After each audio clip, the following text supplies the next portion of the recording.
Hi guys, Young Neil from Advanced Property Strategies, and welcome back. We're on the road with Viv Halliday. G'day Viv, how you going? Good, thank you. How are you? We've just actually been doing the laps of Deception Bay, and we're on our way to Beachmere now, looking at a couple of our development sites. You may have been seeing some of our videos of last weeks and months as we unroll some cool content. Today we're going to be talking about asset protection. It's quite bandied around a lot by a few accountants and speakers out there, but I think asset protection and tax minimization actually go hand in hand. It's one thing that you can't really talk about without adding the other element into it, because really asset protection is not a cheap exercise. You're setting up companies, trusts, which is an addition to your general personal buying in your own name, etc. And I think those two things go hand in hand. Obviously, to a large degree, with companies, you can minimize tax and reduce tax to roughly 25-30 cents on the dollar. Other than that, in real simple terms, you can use SMSFs, self-managed super funds, to pay only 15 cents in the dollar, but that is to some degree limited as well. And then you've got the good old family trust. So Viv, any initial comments before I talk about companies and trusts and SMSF? What were your preliminary thoughts? I think you really got to know what your end goal is before you start sort of like jumping in too early. Think about what your strategy is, whether you're going to hold a few, whether it's just going to be one, whether you've got, what are you doing with your tax? Are you looking to claim some stuff back, or, at the end of the day, what is it that you want out of these properties? Yeah, I think that's absolutely critical. Are you doing a property development? Are you doing a renovation flip? Or are you going to do a buy, reno, hold? Are you going to turn it into a property business where you're a project manager / property consultant? Are you going to be putting vehicles into these entities? Do you have family that you can distribute to? Are you going to be doing multiple projects all at once with different loans? So I think there's a lot of parameters to this, and it's going to take, initially especially, it's going to take months if not years to get your repertoire of entities together. But I think the critical basic ones obviously are your personal name, the company structure, and then the trust structure. So a combination of those, whether it's new companies, new trusts, you probably don't need new trusts every time depending on what you're doing, but yeah, obviously any of this that we talk about is not financial advice. It's just general chit chat to get you in the game and encourage you to go get financial advice. And I do suggest talk to your finance broker, as well as your accountant, as well as your solicitor when you're coming up with ideas and structures. But I think just keep it really, really simple at the beginning. It's very hard to do that because everyone wants their piece of the pie. Once you set up companies, charge $1,000-2,000 a piece, and you've got 5 structures and no property. It is an ongoing learning thing, and as you change over time, you do bigger projects, you make more money, you want to protect it more, but at the same time, you really want to keep the structure of it overall quite simple. So what are your preliminary comments on that there, Viv? Yeah, look, I think it's an important part to get your broker on board, because it will affect how you borrow and who you can borrow from if you're using a trust or a company versus your own name. And also, the end goal is having a few, then it does make it a lot better to have a trust system set up, or something that's going to make it work for you long term. Whereas if you're just buying one and you've got a high income, maybe you need to talk tax minimization instead of there's other ways that you can look at to protect your asset. Maybe you can explain that part. It's not necessarily just the trust. Yeah, exactly. And then the other element to it is buying your own occupier place. There, for example, I don't own anything property wise in my personal name. I used to, but I sold that a few years back, and anything that's in my personal name, because I'm mainly focused on developments, in terms of personal name, I only own the boat and the jet ski in my personal name, and that was pretty much unavoidable. So using those entities, there's endless combinations of that, but it doesn't need to be too complicated. If you've got a few family members, if you've got a few kids that are coming up to 18-year-old as well, there's a couple of other plays there as well to minimise the tax. Look, once you're making more than, let's say, 300 to 500 grand, then it becomes a bit of a level playing field, and your generic tax structures are there anyway with companies and trusts. So, and the only bits and pieces you can add is SMSF. So, Viv, what's been your experience of the SMSF, and what are the advantages of that you found? When my husband changed jobs, that we'd use his super and put it into the SMSF to use that as property investments. And you've got such a low tax environment, so I'm not paying tax. The properties that I've got in there are quite positive, so I'm not paying huge tax on it. There's a few regulations and rules though that you've really got to be careful with, so it's not something to just jump in lightly. You do need to have a lot of advice and understand the rules, and not just sort of be a cowboy about it, because otherwise your whole super fund, you lose all the benefits of it and you can get big fines. So as long as you understand how it works, it's very, very effective, and the properties are great in it. Yeah, and you really want to look at, with SMSF, you probably need, ideal, I'd say 200 grand minimum cash in there to get it going, because borrowing can be quite constrained with SMSF. Like, you can't borrow to buy a house and land package, for example, in SMSF. You can buy a property that's existing, that has an existing tenant or rentable straight away as an existing property, or a townhouse.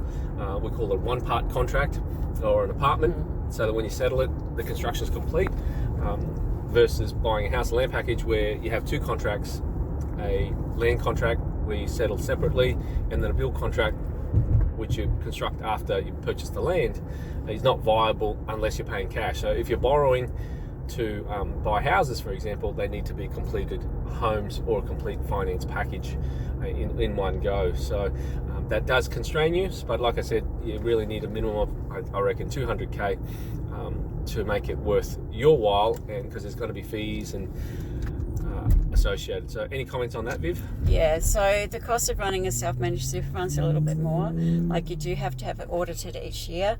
You do have to make sure your paperwork's right. You need a piece of paper for everything that you spend.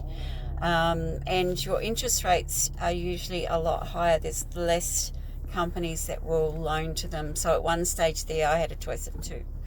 It's a little bit better now, but yeah, it does change, and so that is a little bit higher cost. Yeah, and so it has to be worthwhile. Obviously, you're not going to be negative gearing this self-managed super fund, because the government definitely don't want you to be negative gearing the SMSF.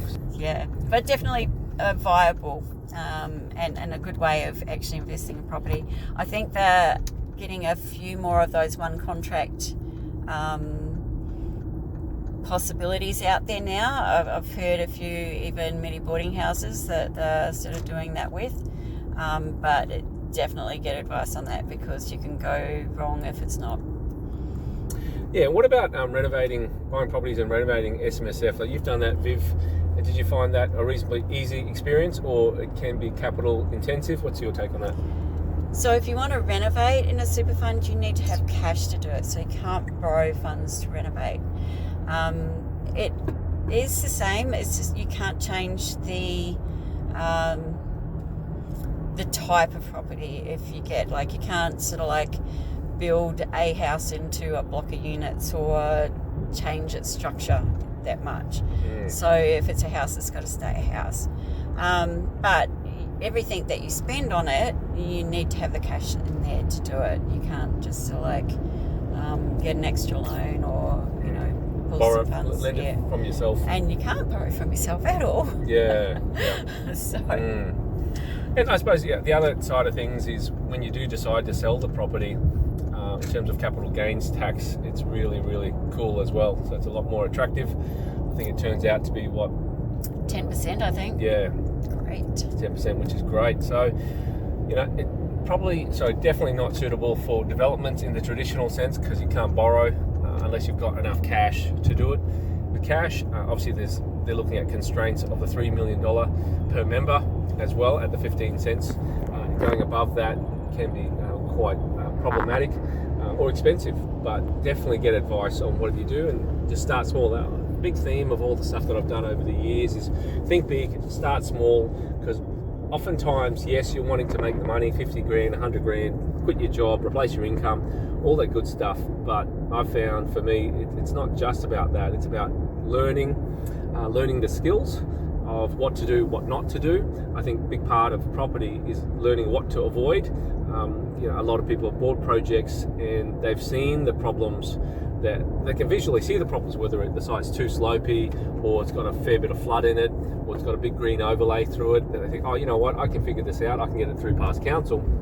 And you may, with a lot of money, time and headache, but yeah, for me it's about learning what not to do as much as it is what to do, and avoiding those problems and avoiding those headaches, because essentially every time you buy a project you are going to attract problems to you, because that's part of the course, right? Every project has its challenges, whether it's rain, whether it's contractor, whether it's council, whether it's challenges with design, challenges with sales.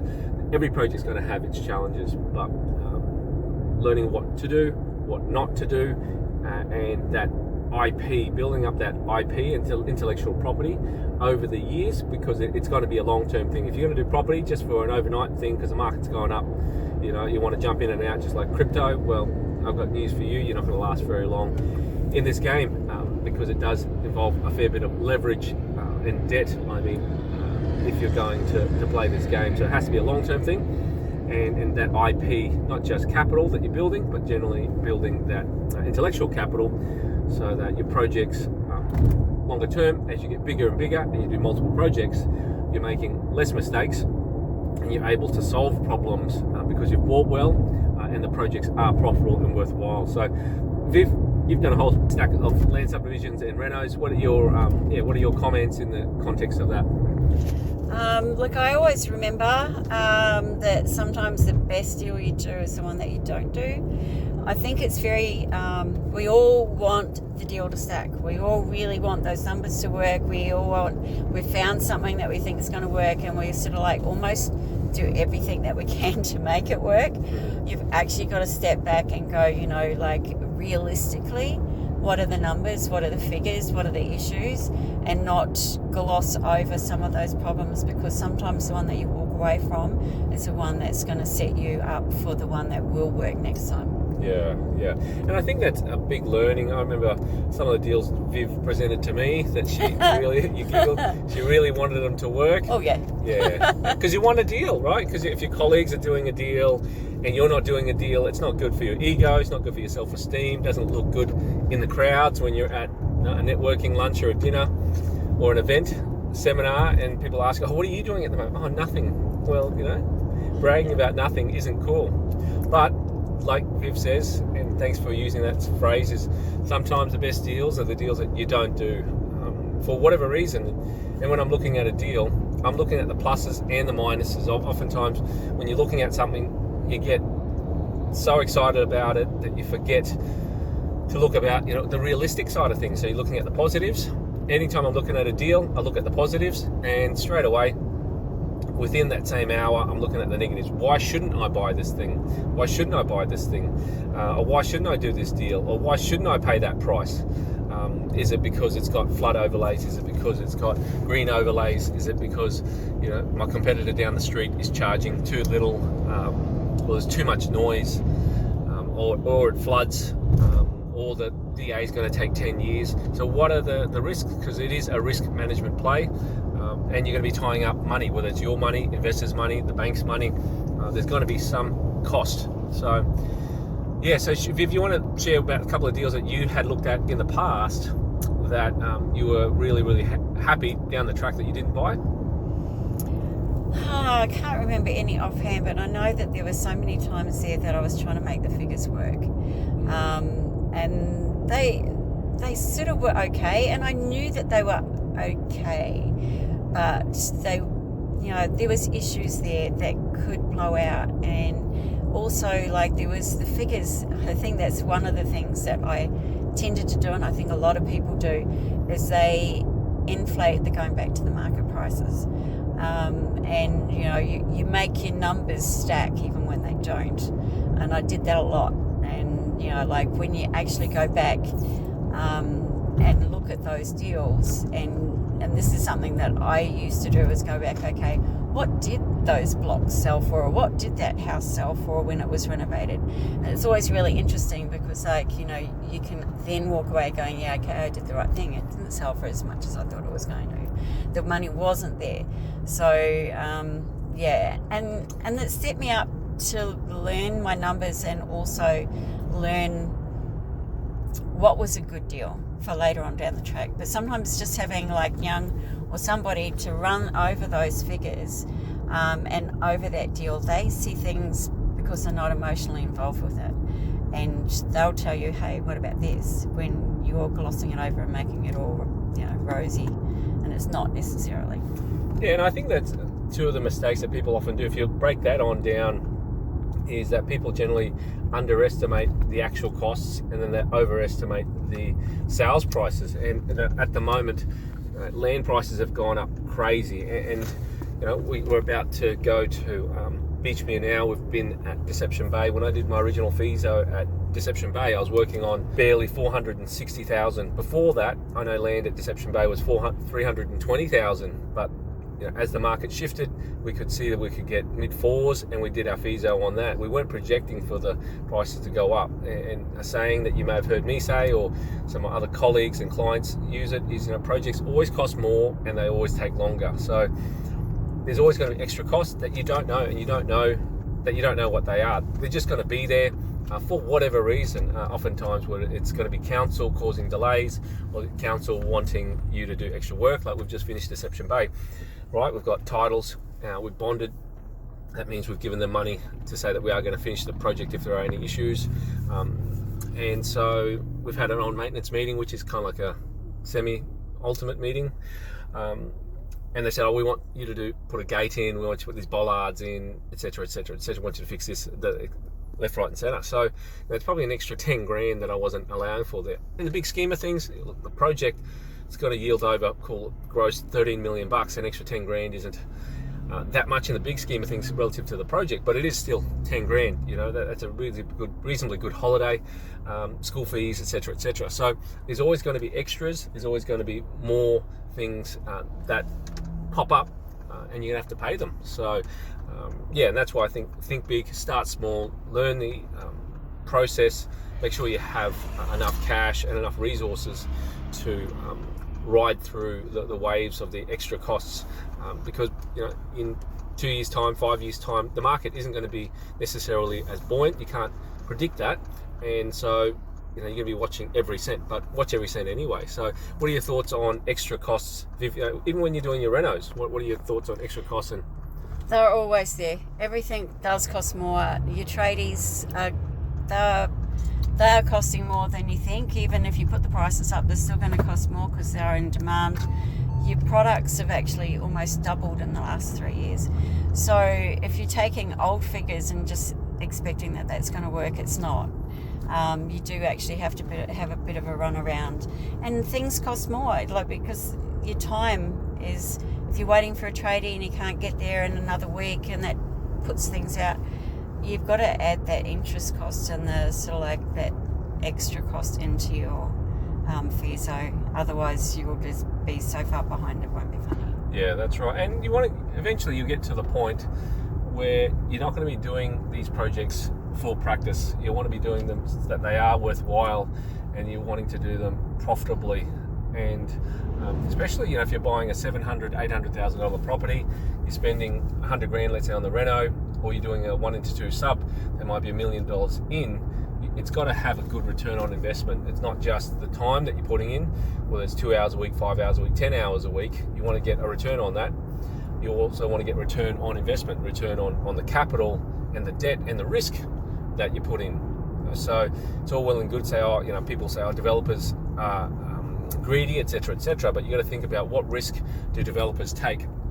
Like, you know, the Deception Bay one, I had a $6.7 million loan from the bank there, plus we had $3 million worth of investors. Call it $10 million of exposure there, had it all gone to SHIT, excuse my French there. You know, that's what I was on the line for. So you really want to make it worthwhile and make a worthwhile profit, because even though the market might be good now, it may not be good in 6 months' time, 12 months' time. You always got to be prepared for a worst case scenario. So just because the market's buoyant at the moment, people want to buy property, there's a huge supply issue, heaps of demand, low supply. It won't always be that way, and in business, you got to always prepare for the worst case scenario. So any other comments, Viv, before we wrap it up? No, I think that's pretty good. Like, always make your money when you buy. Yeah, that's exactly right. You make your money when you buy, not when you sell. And if you buy right, everything else is upside. So thanks, guys, for checking in with us and hanging out with us. This is Young Neil. I'm going to sign off. Catch you later. Bye.